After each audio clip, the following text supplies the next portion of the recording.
हिंद, वंदे मातरम, राधे राधे। आप सभी का जीएल गुप्ता यूट्यूब चैनल पर बहुत बहुत स्वागत है। जैसा कि आप सभी लोग जान रहे हैं कि हम पिछले कुछ दिनों से एनसीईआरटी क्लास 6 की क्लास ले रहे हैं, जिसमें अभी तक हमने अध्याय 6 चैप्टर 6 तक को समाप्त कर दिया है। आज हम शुरू करेंगे अध्याय 7, अशोक एक अनोखा सम्राट जिसने युद्ध का त्याग किया। अशोक एक अनोखा सम्राट जिसने युद्ध का त्याग किया। अध्याय का नाम है। आज हम अध्याय 6 एनसीईआरटी की क्लास है, क्लास 6 का अध्ययन करेंगे। तो शुरुआत करते हैं अध्याय 7 से। एक बहुत बड़ा राज्य, एक साम्राज्य। हम जिन शेरों के चित्र रुपयों पैसों पर देखते हैं, उनका एक लंबा इतिहास है। उन्हें पत्थरों को काटकर बनाया गया और फिर उन्हें सारनाथ में एक विशाल स्तंभ पर स्थापित किया गया। इस विषय में तुमने अध्याय 6 में पढ़ा होगा। इतिहास के महानतम राजाओं में से एक अशोक के निर्देश पर इसके जैसे कई स्तंभों और पत्थरों पर अभिलेख उत्कीर्ण किए गए। इसके पहले कि हम यह जानें कि इन अभिलेखों में क्या लिखा है, यह समझने की कोशिश करें कि उनके राज्य को साम्राज्य क्यों कहा जाता है। अशोक जिस साम्राज्य पर शासन करते थे, उसकी स्थापना उनके दादा चंद्रगुप्त मौर्य ने लगभग 2300 साल पहले की थी। चाणक्य या कौटिल्य नाम के एक बुद्धिमान व्यक्ति ने चंद्रगुप्त की सहायता की थी। चाणक्य के कई विचार हमें अर्थशास्त्र नाम की किताब में मिलते हैं। इसके पहले आगे कुछ और जानने से पहले वंश क्या होता है जान लेते हैं। जब एक ही परिवार के कई सदस्य एक के बाद एक राजा बनते हैं, तो उन्हें एक ही वंश कहा जाता है। मौर्य वंश में 3 महत्वपूर्ण राजा हुए, चंद्रगुप्त मौर्य, उनका बेटा बिंदुसार और बिंदुसार का पुत्र अशोक। साम्राज्य में बहुत से नगर थे। मानचित्र में उन्हें काले बिंदुओं से दिखाया गया है।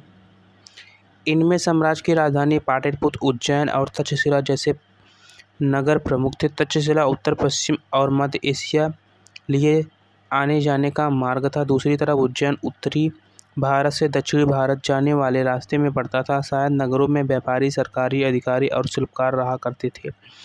साम्राज्य के बहुत बड़े क्षेत्रों में किसान और पशुपालक के गांव बसे हुए थे। मध्य भारत जैसे इलाकों में ज़्यादातर हिस्सा जंगलों से भरा हुआ था। वहां पर लोग फल फूल का संग्रहण और जानवरों का शिकार करके जीविका चलाते थे। साम्राज्य के अलग अलग इलाकों में लोग भिन्न भिन्न भाषाएं बोलते थे। लेफ्ट साइड देखते हैं। जिन जगहों पर अशोक के शिलालेख मिले हैं, उन्हें लाल बिंदुओं से दिखाया गया है। ये सारे इलाके साम्राज्य के भीतर थे। उन देशों के नाम बताओ जहां अशोक अभिलेख मिले हैं। भारत के कौन से राज्य मौर्य साम्राज्य से बाहर थे? लाल बिंदुओं वाला देखो, लाल बिंदुओं वाला जैसे भारत से बाहर लंपक कांधार था। यहाँ पर है शाहबाजगढ़, गढ़ी, मानसेहरा, कलसी, टोपरा, बाहपुरा, दिल्ली, मेरठ, लुम्बिनी, रामपुरवा, लौरिया, सारनाथ, कौशाम्बी, गुज्जर, इलाहाबाद, पाटलिपुत्र, रूपनाथ, सांची, पनगुरिया, उज्जैन, गिरनार, सोपरा का अभिलेख, सन्नती, कलिंग, धौली, जौगढ़, मास्की, एरागुड़ी, ब्रह्मपुत्र। साम्राज्य का प्रशासन। चूँकि मौर्य साम्राज्य बहुत बड़ा था, इसलिए अलग अलग हिस्सों पर अलग अलग ढंग से शासन किया जाता था। पाटलिपुत्र और उसके आसपास के इलाकों पर सम्राट का सीधा नियंत्रण था। इसका मतलब यह हुआ कि इस इलाके के गांव और शहरों के किसानों, पशुपालकों, शिल्पकारों और व्यापारियों से कर इकट्ठा करने के लिए राजा अधिकारियों की नियुक्ति करता था, जो राजा के आदेशों का उल्लंघन करते थे। अधिकारी उनको सजा भी देते थे। इनमें से कई अधिकारियों को वेतन भी दिया जाता था। संदेशवाहक एक जगह से दूसरी जगह घूमते रहते थे और राजा के जासूस अधिकारियों के कार्यकलाप पर नजर रखते थे। इन सबके ऊपर सम्राट था, जो राज परिवार एवं वरिष्ठ मंत्रियों की सहायता से सब पर नियंत्रण रखता था।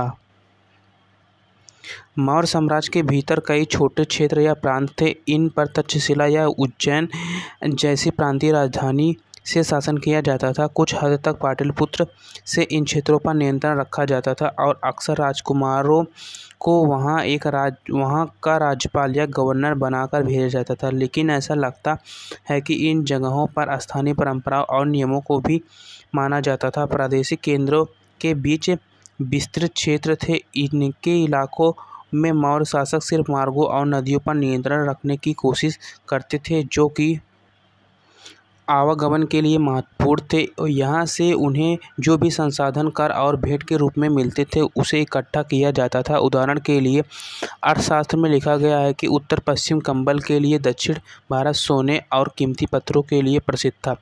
संभव है कि संसाधन नजराने के रूप में इकट्ठे किए जाते थे। अब नजराना क्या होता है देखते हैं। जहाँ कर नियमित ढंग से इकट्ठे किए जाते थे, वही नजराना अनियमित रूप से जब भी संभव हो इकट्ठा किया जाता था। ऐसे नजराने विविध पदार्थों के रूप में प्रायः ऐसे लोगों से लिए जाते थे जो स्वेच्छा से इसे देते थे।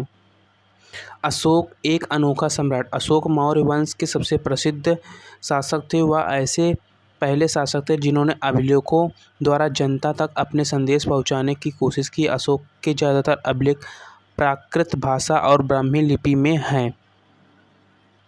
कलिंग युद्ध का वर्णन करता हुआ अशोक का अभिलेख।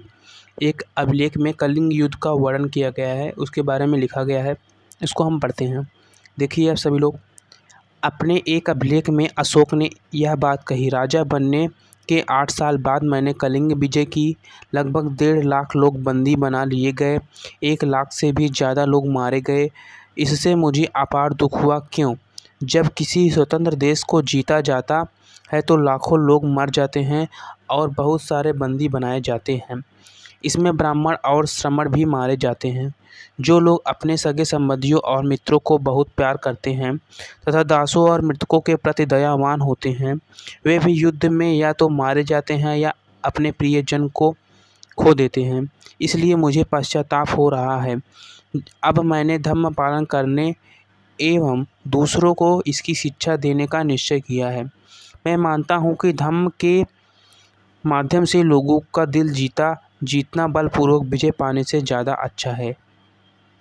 मैं यह अभिलेख भविष्य के लिए एक संदेश के रूप में इसलिए उत्कीर्ण करा रहा हूँ कि मेरे याद में मेरे बेटे और पोते भी युद्ध न करें। इसके बदले में उन्हें यह सोचना चाहिए कि धर्म को कैसे बढ़ाया जाए।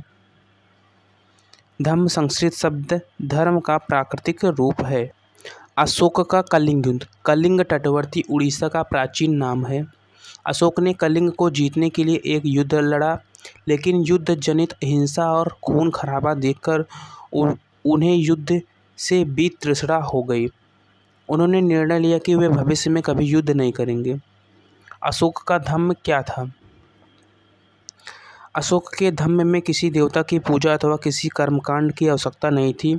उन्हें लगता था कि जैसे पिता अपने बच्चों को अच्छे व्यवहार की शिक्षा देते हैं, वैसे ही यह उनका कर्तव्य था कि अपनी प्रजा को निर्देश दें।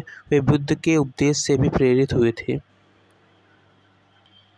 ऐसी कई समस्याएं थीं जिनके लिए उनमें संवेदना थी।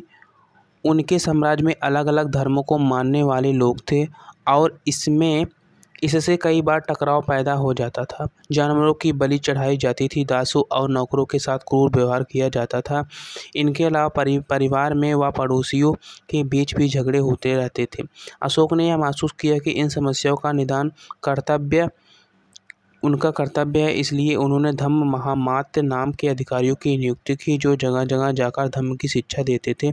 इसके अतिरिक्त अशोक ने अपने संदेश कई स्थानों पर शिलाओं और स्तंभों पर खुदवा दिया। अधिकारियों को यह निर्देश दिया कि वे राजा के संदेश को उन लोगों को पढ़कर सुनाएं जो खुद पढ़ नहीं सकते थे। अशोक ने धम्म के विचारों को प्रसारित करने के लिए सीरिया, मिस्र, ग्रीस और श्रीलंका में दूत भेजे। उन्होंने सड़कें बनवाई, कुएं खुदवाए और विश्राम गृह बनवाए। इसके अतिरिक्त उन्होंने मनुष्य व जानवरों की चिकित्सा की भी व्यवस्था की।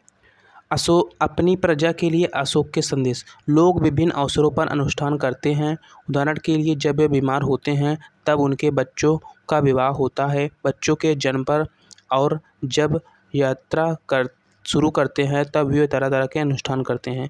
ये कर्मकांड किसी काम के नहीं, इसके बदले यदि लोगों दूसरी रीतियों को माने तो यह ज़्यादा फलदायी होगी। ये अन्य प्रकार की रीतियाँ क्या हैं? ये हैं अपने दासों और नौकरों के साथ अच्छा व्यवहार करना, बड़ों का आदर करना, सभी जीवों पर दया करना और ब्राह्मणों तथा श्रमणों को दान देना। अपने धर्म की प्रशंसा या दूसरों के धर्म की निंदा करना, दोनों ही बातें गलत हैं। हर किसी को दूसरे धर्म का आदर करना चाहिए। यदि कोई अपने धर्म की बढ़ाई और दूसरों के धर्म की बुराई करता है तो वास्तव में अपने धर्म को ज़्यादा नुकसान पहुंचा रहा है। इसलिए हर किसी को दूसरे के धर्म के प्रमुख विश्वासों को समझने की कोशिश करते हुए उसका आदर करना चाहिए। भारत के प्रथम प्रधानमंत्री पंडित जवाहरलाल नेहरू ने लिखा है कि उनके धर्मादेश आज भी हमसे एक ऐसी भाषा में बात करते हैं जिन्हें हम समझ सकते हैं और जिनसे हम बहुत कुछ सीख सकते हैं।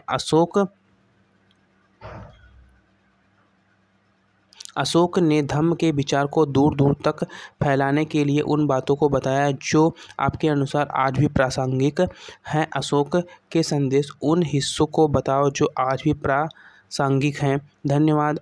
आज के लिए इतना ही। वीडियो अच्छा लगा तो लाइक, शेयर एंड सब्सक्राइब कीजिए। धन्यवाद।